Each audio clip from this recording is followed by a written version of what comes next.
Ótimo, então agora já está gravando, galera. A gente vai fazer aqui uma revisão, né, daquela maneira que eu sempre faço no começo da monitoria ali, trago as teorias, né, o que vai cair.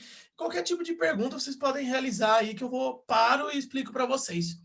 Então acontece, a nossa prova amanhã, né, uma penúltima prova desse ano aí, nesse ano no EAD, né?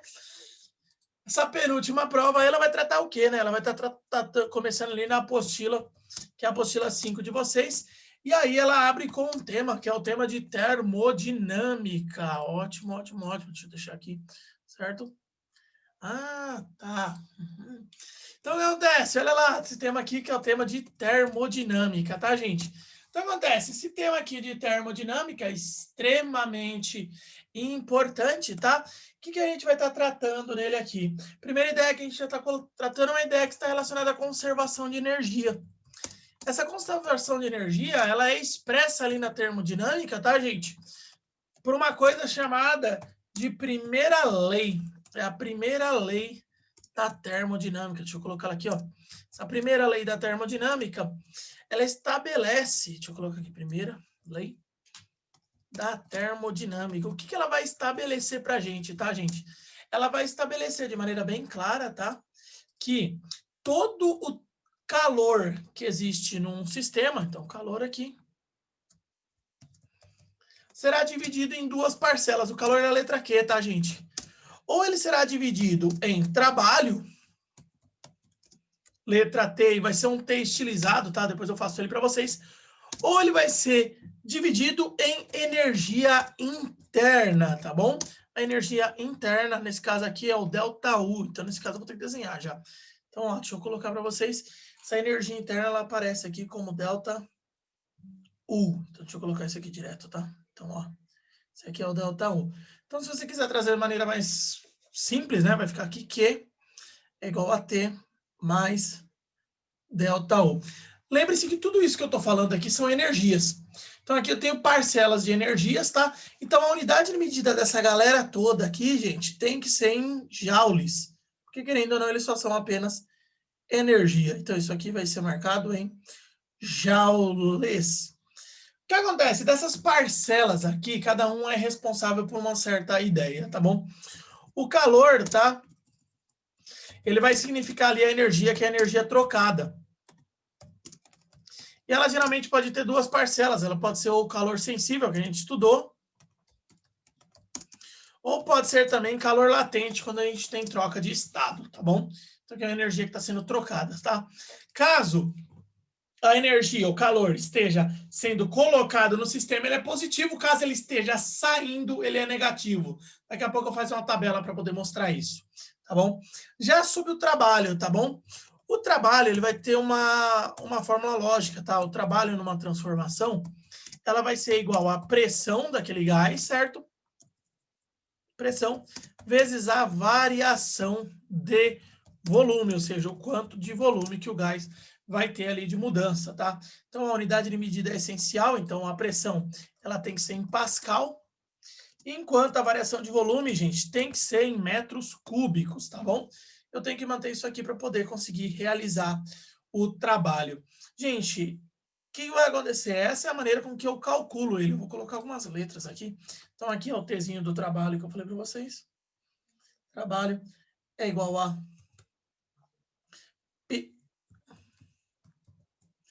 P vezes ΔV. Tudo bem? Se esse ΔV aqui é a variação de volume, quanto que ela muda ou não. Certo? Já a energia interna ali, gente, essa parcela que eu falo para vocês, a energia interna,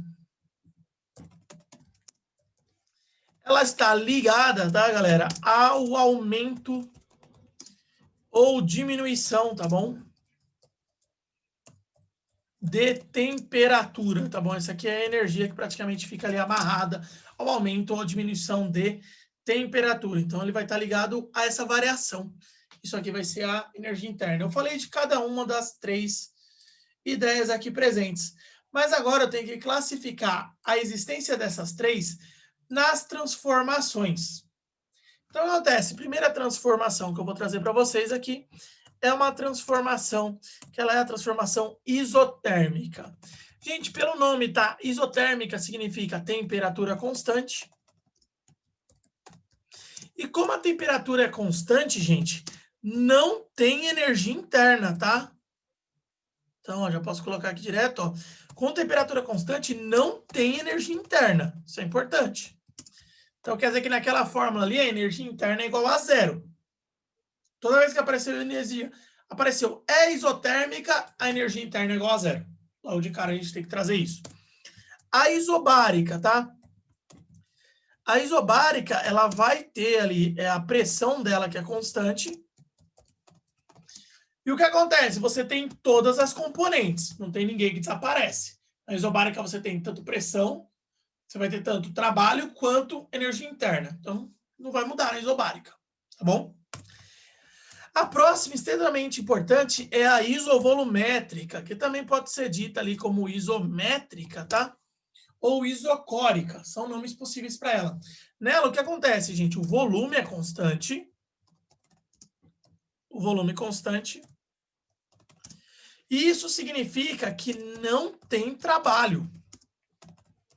Na isométrica, isovolumétrica, simplesmente o trabalho desaparece. E a última transformação é a é a adiabática, que é aquela nova, né, que apareceu aqui. Na adiabática, significa que não existe troca de calor. Então, nessa transformação, é a mesma coisa que falar que o calor é igual a zero. Então, é o calor que desaparece. Essas daqui são as transformações, tá bom? Galera, o que vai acontecer? Eu tenho que adotar aqui agora só um padrão. Por que eu vou precisar desse padrãozinho, tá? Para poder falar quando que um vai ser negativo, o que significa, e quando for positivo, o que significa, tá? Então, ó, primeiro, positivo, deixa eu colocar aqui. Lá embaixo eu vou colocar um negativo. Então, ó, primeiro eu vou tratar isso com o calor, tá? Então, ó, o calor, caso eu tenha ali o resultado do calor positivo, então, o Q aqui de calor, significa que o sistema recebe calor. Q positivo significa que o sistema recebe calor. Se o Q for negativo, gente, significa que o sistema cede calor. Então, quer dizer que ele perde calor. Tá bom? Ele está mandando ali para o ambiente. Caso o trabalho seja positivo, significa que o gás expande. Então, ele aumenta de tamanho. Se o trabalho for negativo, significa que o gás contrai. Agora, a variação de energia interna. Caso ela seja positiva, significa que a temperatura sobe. Então, quer dizer que você tem ali ó, a temperatura subindo. Caso ele seja negativo, significa que a temperatura desce. Tudo bem? Então, quer dizer que ele diminui de temperatura. Isso aqui é o padrão.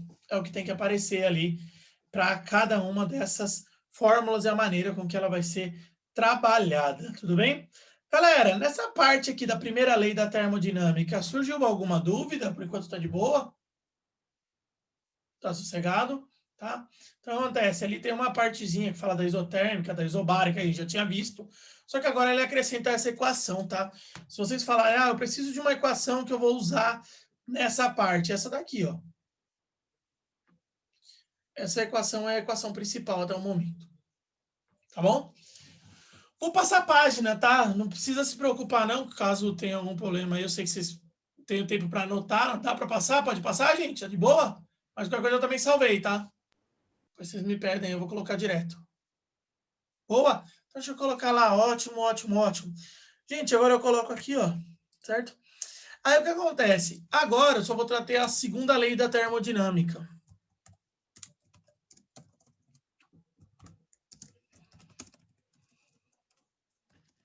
A segunda lei da termodinâmica, ele é um enunciado ali que discute a questão do moto perpétuo. E fala que não é possível eu conseguir gerar ali um moto perpétuo. O que seria um moto perpétuo? Seria um sistema que gerasse energia infinita. Por que isso não acontece? Sempre que você faz uma transformação de energia, você tem um pouco de degradação.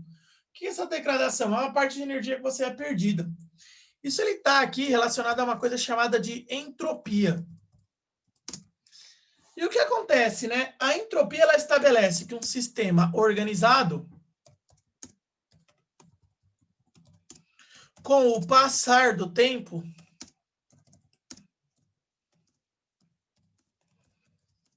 tende a tornar-se desorganizado. Isso aqui é uma lei da vida, tá, gente? Não tem como.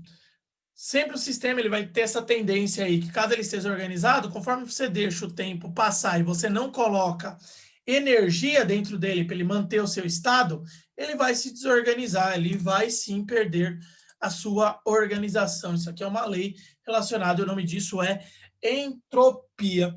Galera, eu não sei se vocês deram tempo de verem a lista já. Alguém aí já chegou a dar uma passeada lá pela listinha? Não? Se vocês verem lá, vocês vão achar um exercício lá que é até bem interessante. Eles vão falar de um filme, tá? Esse filme é o filme do Benjamin Button. Vocês já assistiram? Curioso caso, certo? Então, o que acontece? Ele sugere ali qual poderia ser um outro nome para esse filme. Como é que é o caso do Benjamin Button, tá? Ele nasce velho e fica novo, né? Ele segue um ritmo contrário da vida. Então, um dos nomes lá, que na verdade é o correto, é o curioso caso da violação da lei de entropia. É o nome correto, porque sim, o que está ocorrendo ali é a violação da lei de entropia. É algo que não pode acontecer. Você nascer velho e se tornar novo, porque você sai de um sistema desorganizado e torna-se um sistema organizado. Isso não vai ocorrer nunca, nunca, nunca. Isso daqui traz para nós a segunda, que é a chamada segunda lei da termodinâmica. Essa ideia aqui extremamente importante sobre entropia. Tudo bem? Então, o que acontece? Dentro dessa ideia de entropia também tem a coisa chamada de rendimento. O que é o rendimento em termos, tá bom? É a energia útil, né? A energia que eu vou utilizar ali, dividido pela energia total. E num sistema que a gente chama geralmente de sistema de Carnot, tudo bem? Eu vou ter o rendimento que a gente fala que é o rendimento máximo, energia total. Qual que é o rendimento máximo de um sistema? O rendimento máximo de um sistema é 67%. Isso daqui é o chamado rendimento de Carnot. Tudo bem? E o rendimento em qualquer questão que esteja relacionada à termodinâmica, uma máquina térmica, né, ela vai ser o quê? Esse N aqui vai ser 1 menos o calor da fonte fria sobre o calor da fonte quente. Tudo bem?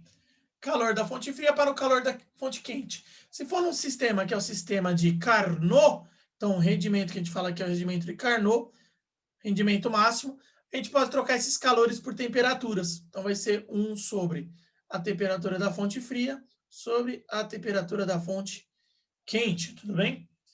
Então, acontece, o que vai ser uma máquina térmica? Ela é uma máquina que obrigatoriamente retira calor da fonte quente, esse caso aqui, ó. Essa máquina que está aqui no meio leva esse calor para a fonte fria. Tá aqui a fonte fria. E no meio desse processo tem aqui trabalho saindo. Então, tem o trabalho que está sendo utilizado para isso. Essa é a ideia que a gente traz ali na segunda lei da termodinâmica.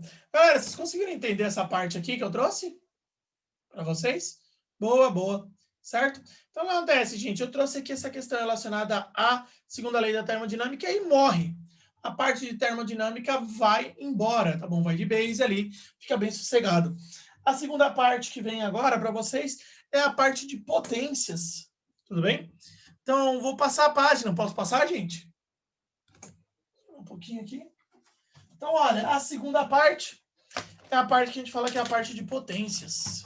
Então, deixa eu só marcar aqui quais são as potências que eu tenho. Certo? Achei aqui. Então, eu vou ter aqui a parte de potências. Ótimo. Então, acontece, gente, primeira ideia principal quando eu falo de potência, tá? A potência elétrica, tá, gente? Ela é nada mais, nada menos do que a energia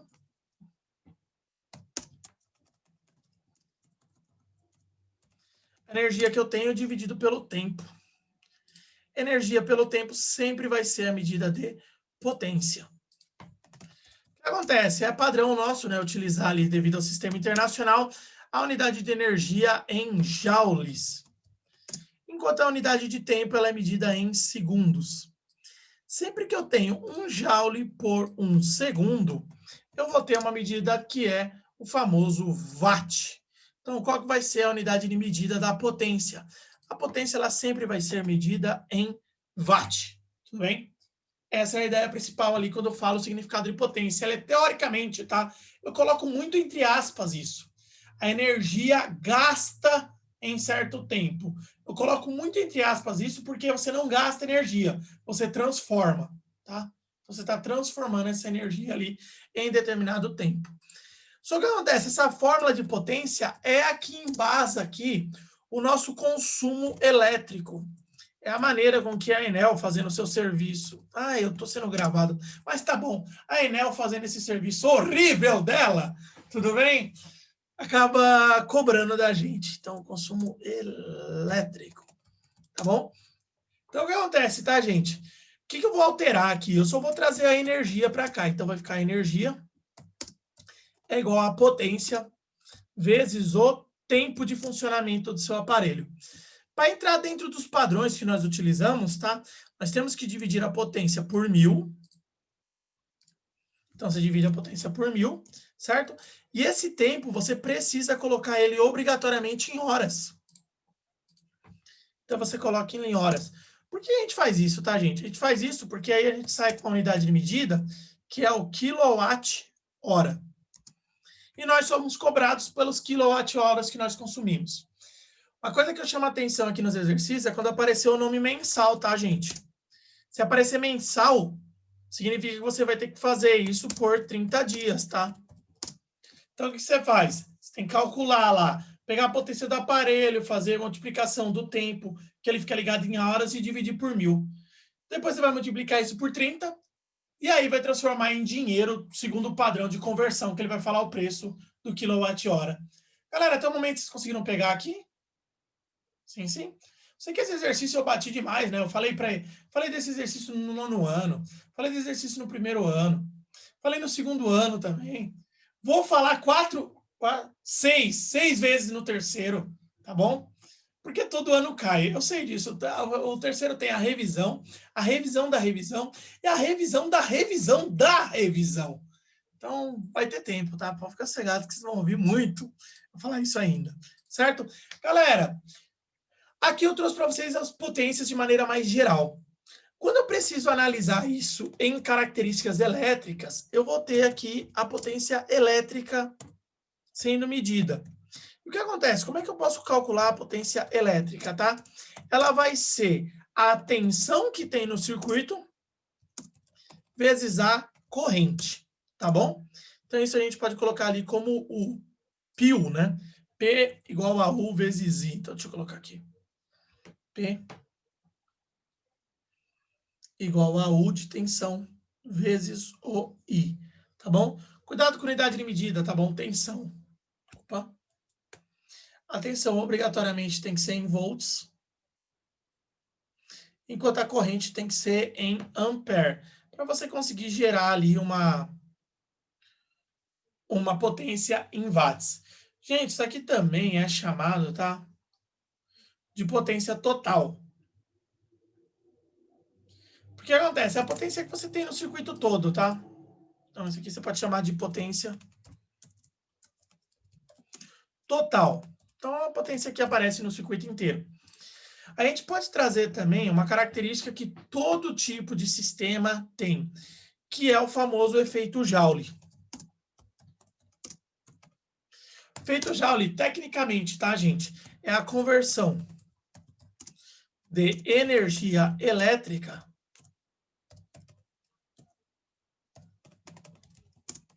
em calor, tá bom? Isso daqui ele vai ocorrer, e é a energia que a gente fala que é energia perdida. Por isso a gente dá o nome disso aqui de potência dissipada. Então, acontece, todo sistema ele vai ter um pouco de potência sendo jogada fora. Potência dissipada. Isso ocorre porque o sistema esquenta, ou seja, o sistema ele tem ali certa resistência. E aí eu vou ter duas fórmulas para potência dissipada. Ou a resistência vezes a corrente elevado ao quadrado, é a primeira delas, tá bom? A segunda delas também pode ser que essa potência dissipada é a resistência, a tensão ao quadrado dividido pela resistência.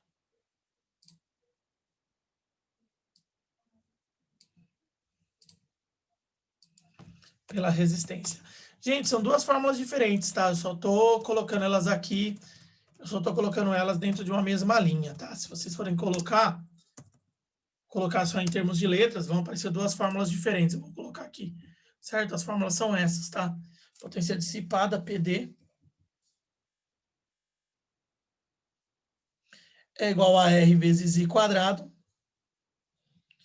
Ou pode ser também que a potência dissipada é U quadrado sobre R. Tudo bem? São as duas fórmulas que você pode usar. Então, você tem três fórmulas de potência.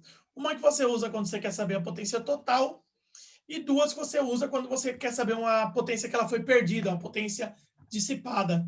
Galera, conseguiram pegar essas duas ideias aqui por enquanto?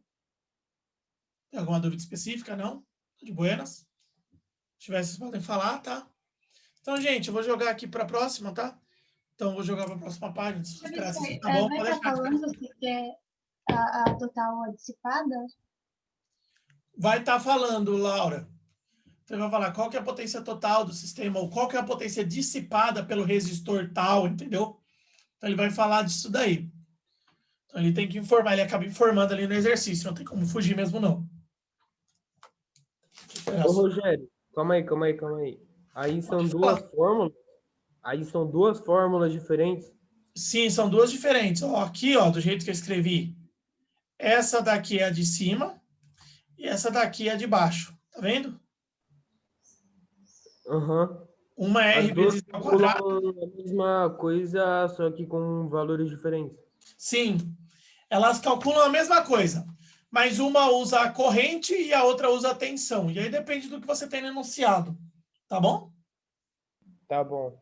Boa, boa, boa. Ótimo. Então, deixa eu jogar agora aqui para a próxima, tá? Deixa eu ver se deu tempo.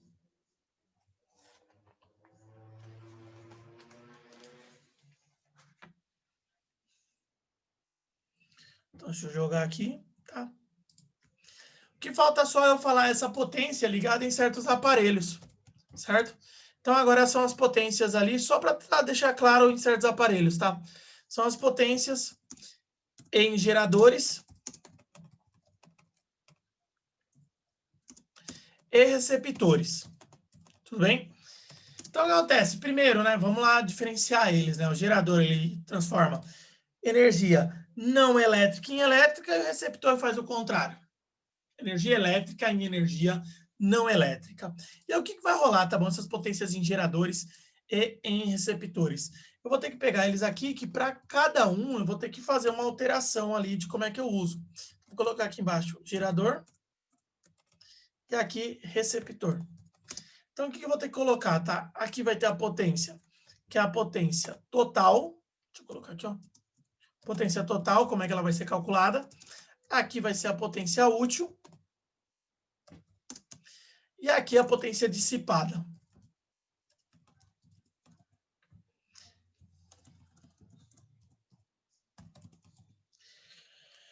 Ótimo, então vamos começar ali com o gerador, tá bom? A potência total de um gerador, tá bom? O que ele consegue te dar vai ser igual ao valor de U, valor de E, que é o valor da tensão ideal dele, ou seja, a tensão que ele tem sem perda nenhuma.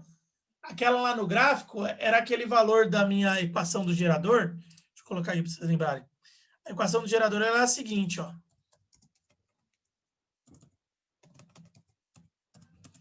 Ela era igual a U, que é uma tensão, é igual a E, que é a tensão total. Se o gerador fosse ideal, então U é igual a E, eles são iguais.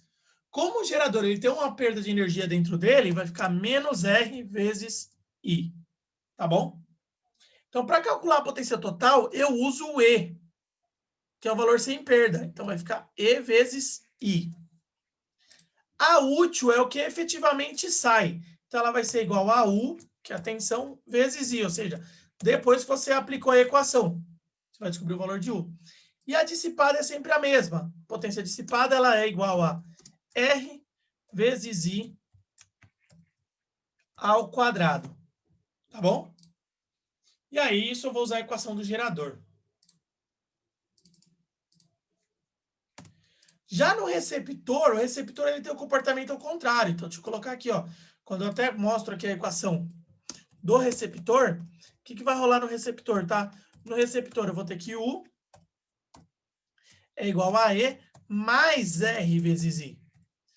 E ali você tem a troca, né? O que acontece? A potência agora aqui, ó, potência total dele vai ser igual a U vezes I, enquanto a potência útil ela inverte. A potência útil ela vai ficar igual a E vezes I. Tem essa alteração. E aí, nesse caso, a dissipada ela continua igual nos dois. É igual a R vezes I quadrado. Então, a única coisa que eu fiz aqui, galera, foi trazer aqui a equação do gerador e do receptor e a maneira que ele vai trabalhar. E aí, o rendimento de um gerador ou de um receptor, ele vai ser a potência útil sobre a potência dissipada. Ou potência dissipada não, desculpa. Potência total.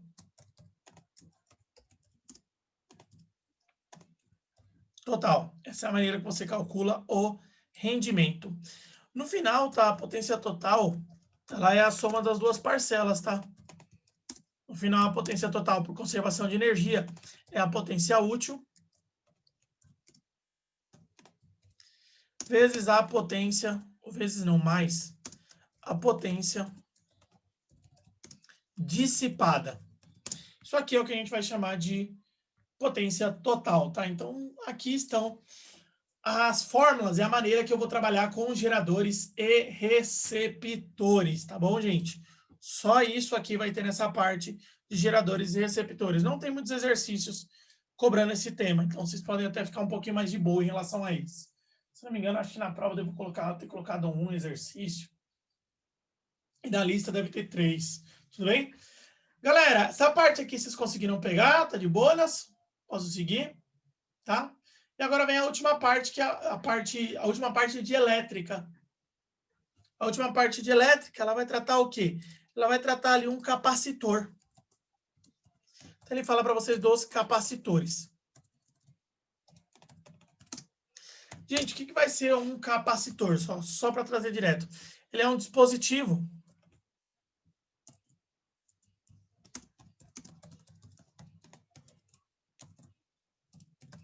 de armazenamento de energia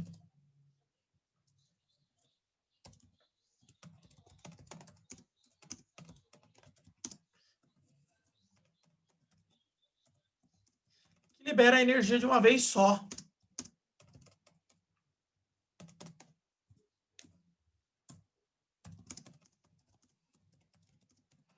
Ele vai ser aquele...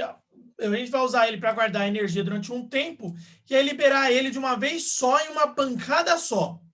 Isso é o que o capacitor faz. A diferença dele em relação à bateria é que a bateria ela vai liberando aos poucos. Então, ela vai pouquinho a pouquinho liberando. O capacitor ele libera numa pancada só. Numa pancada só ele vai acabar liberando. O quanto de energia que ele consegue captar tem o nome de capacitância.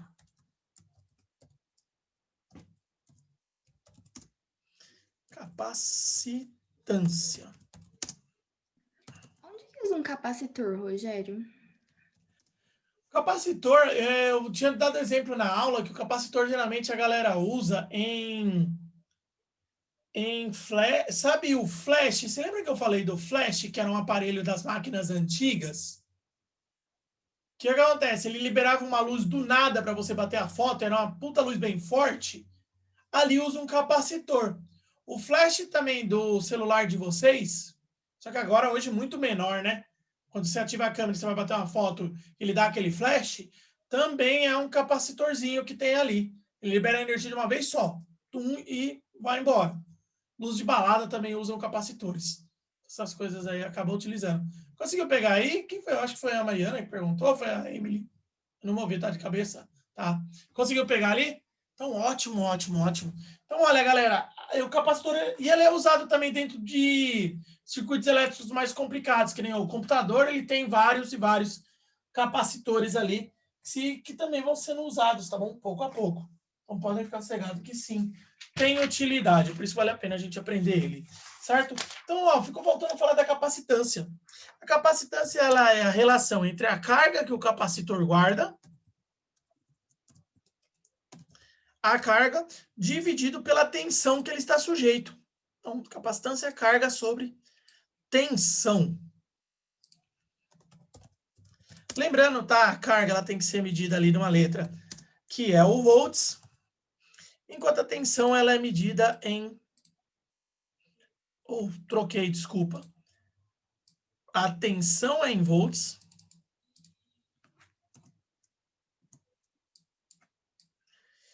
enquanto a carga é medida em coulomb. Então, o que acontece? 1 coulomb dividido por 1 volt vai dar origem à unidade de medida da capacitância, que é o Faraday. Então, isso aqui vai dar origem a 1 Faraday. Vou falar, isso aqui tem 1 Faraday de capacitância. Ele fala para mim o quanto de energia que o capacitor consegue guardar ali dentro, tudo bem? Senhores, até o momento vocês conseguiram pegar aqui a capacitância, essa ideia? Sim? Posso passar para a próxima página? Sim, sim. Então, acontece na próxima página aqui, trazendo. Eu vou falar como é que eu vou calcular qual que é a energia que está guardada nesse capacitor, tá? A energia do capacitor, ela vai ser a carga vezes a tensão. Deixa eu ver aqui primeiro. Na verdade, carga vezes...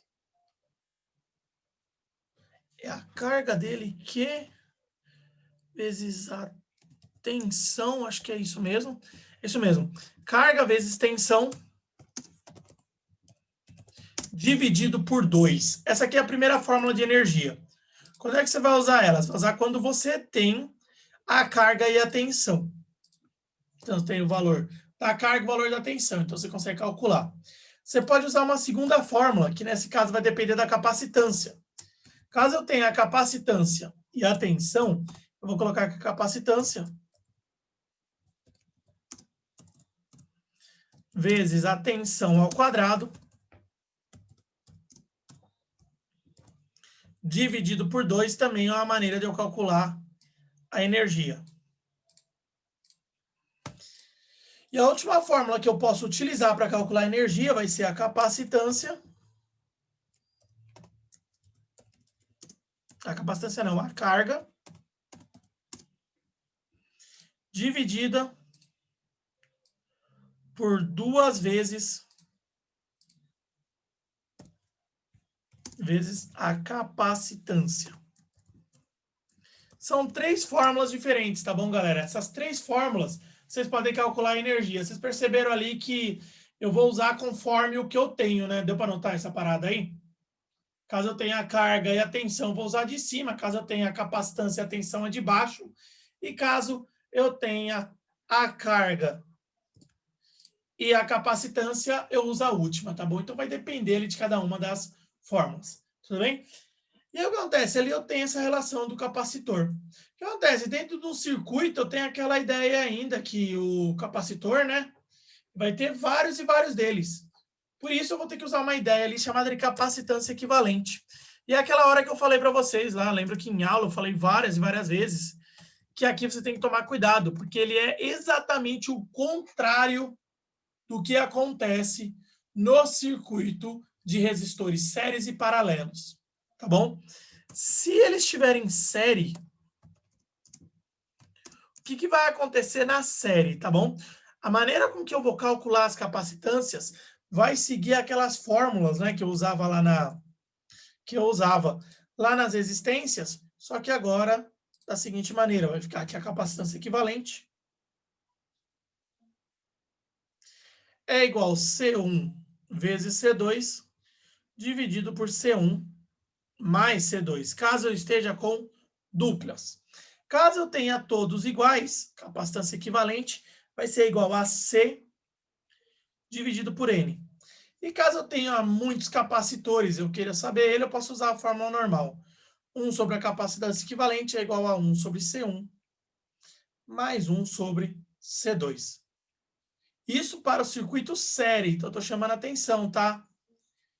No série, tá bom? No circuito série, você vai usar as fórmulas do paralelo. Essa é a ideia que eu estou trazendo ali em relação às resistências. Deixa eu tentar ser mais claro para não tornar isso mais confuso do que já é. Quando eu trabalhava com a resistência equivalente, eu tinha um grupo de fórmulas que eu usava no paralelo e na série eu só somava as resistências. Quando eu venho fazer a capacitância, é justamente o contrário. Esse grupo de fórmulas que eu tinha, eu uso agora na série. E é o paralelo que se soma. Essa é a mudança que surge aqui. Então, a capacitância equivalente no paralelo, ele vai ser C1 mais C2 mais C3 mais todos os capacitores que tem ali, tá bom? Então, só tem que chamar atenção aqui. Deixa eu fazer um risquinho para vocês pensarem nisso, tá bom? Porque isso aqui, na hora que vocês forem estudar, ó, muito cuidado, mano.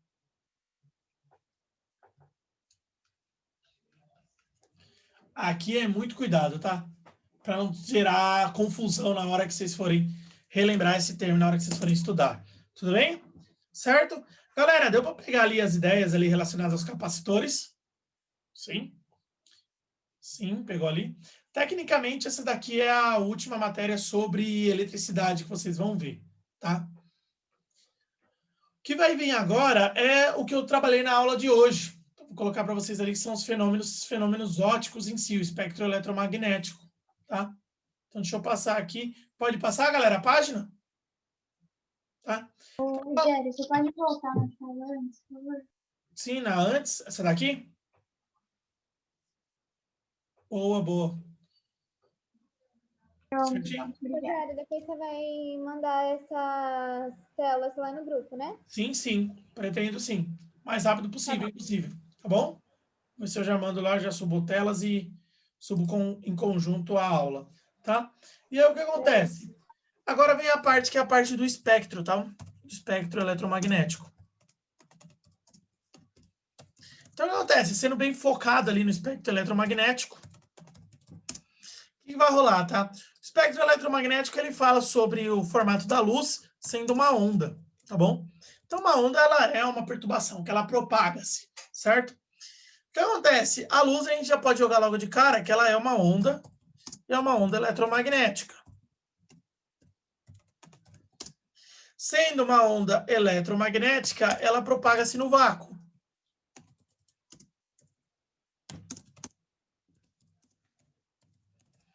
E além disso, tá, gente? Além dela se propagar no vácuo, a onda eletromagnética, ela vai ter algumas características importantes que eu tenho que colocar aqui. Então, deixa eu fazer um desenho aqui, ó. Ela é uma onda transversal, então ela vai ter esse formato de sobe e desce. Sobe e desce. Esse ponto mais alto, o nome dele é pico. O ponto mais baixo é chamado de vale. Essa distância aqui entre a parte calma e a parte maior tem o nome de amplitude.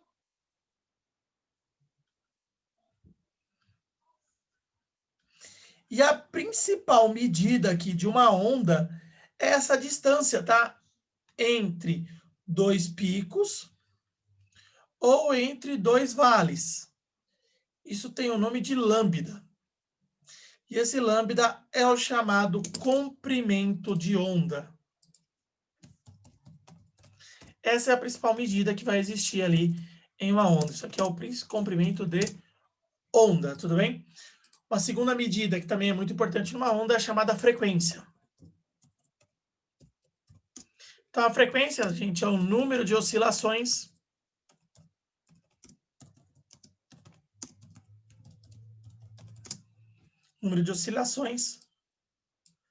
por segundo. Número de oscilações por segundo. Isso aqui é medido obrigatoriamente, tá bom? Em hertz. Então, isso aqui ela vai ser medida em hertz. Isso aqui é extremamente importante, tá? E aí, o que acontece? Numa onda eletromagnética, eu vou ter a equação de onda, que é a velocidade é igual ao comprimento de onda vezes a frequência. E aí eu posso falar aqui de maneira clara, né? Isso aqui é o chamado V igual a lambda F. Numa onda eletromagnética, gente, essa velocidade ela é padrão, ela tem sempre o mesmo valor. O valor dessa onda é de 3 vezes 10 à oitava metros por segundo. Então, toda onda eletromagnética, não importa qual é o tipo dela, vai andar sempre na mesma velocidade. Tudo bem? E aí, quem vai ser alterado vai ser o comprimento de onda e a frequência. Falta só um passinho mais. Senhores, até agora vocês conseguiram pegar aqui essa parte? Então, deixa eu passar, tá? Vou colocar aqui, te esperar.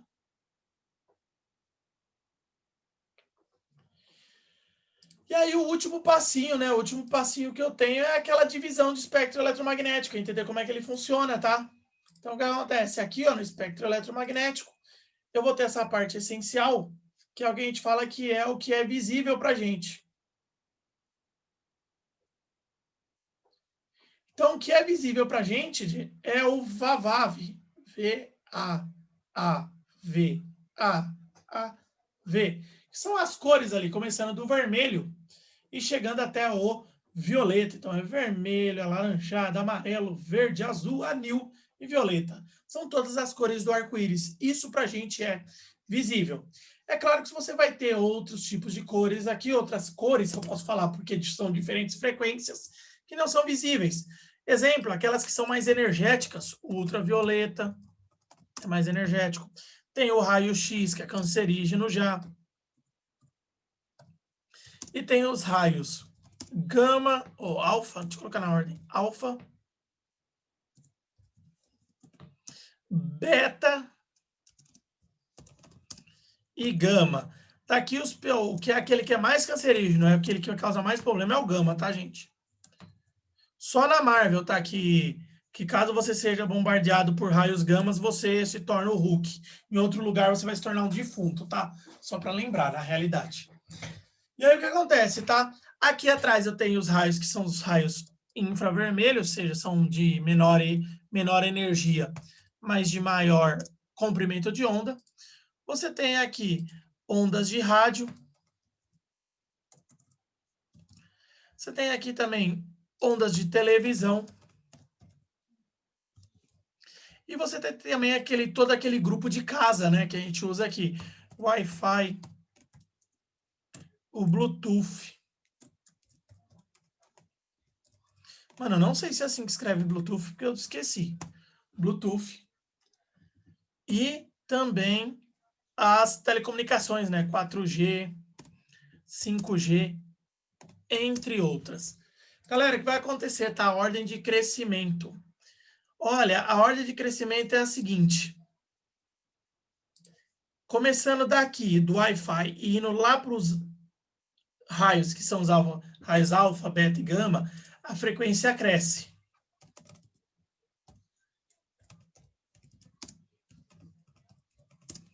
Em contrapartida, o comportamento do comprimento de onda é invertido. Então, o comprimento de onda, nesse caso, ele cresce para cá, ó. Ele vem para cá. Então, o comprimento de onda cresce. Então, é o símbolo ali da setinha que vai trazer isso para você, tá bom? Frequência cresce, comprimento de onda cresce, tá? Ótimo, ótimo. Isso aqui, básica... Ah, só tá faltando uma coisinha que tem lá na prova que eu coloquei só para ver a alegria do Igor Matias, tá? Já tá feita essa prova. A única coisa que eu coloquei lá para ver a alegria do Igor Matias é essa ideia aqui da absorção. Entendeu? Então, vocês têm que lembrar, tá, galera? É fácil ali. Vocês têm que lembrar o seguinte, que a cor, né, que você está visualizando, certo? Vai depender, na verdade, do que está sendo recusado, tá bom? Então, vai depender, por exemplo, o que vai ser um objeto que ele está com a cor que é a cor preta, tá bom? Se ele está aparecendo preto para você, significa que todas as cores foram absorvidas. Então, quer dizer que não está chegando nada para você. Se ele está aparecendo para você como um objeto, que ele é objeto de qualquer cor normal, por exemplo, o azul, tá? Significa que todas foram absorvidas.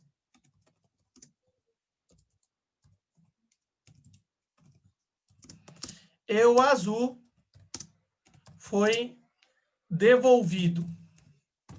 Então, você só recusou o azul. Isso para qualquer outra cor, tá? E se for branco, significa que todas as cores foram devolvidas. Você não pode esquecer que essa mecânica ela vai depender de duas coisas, tá? Ela vai depender tanto de quem foi devolvido e quem não foi, certo? E vai depender também da luz que você recebeu. Então, a luz que você recebeu também vai entrar dentro disso aqui. Galera, aqui basicamente fecha os temas da minha prova. É uma apostila e meia quase ali, é um tema, é bastante coisa para revisar, tá bom? Só que tem alguns temas novos, alguns mais simples, talvez, alguns são de revisão, outros não, tá bom? Senhores, alguma dúvida específica até o momento?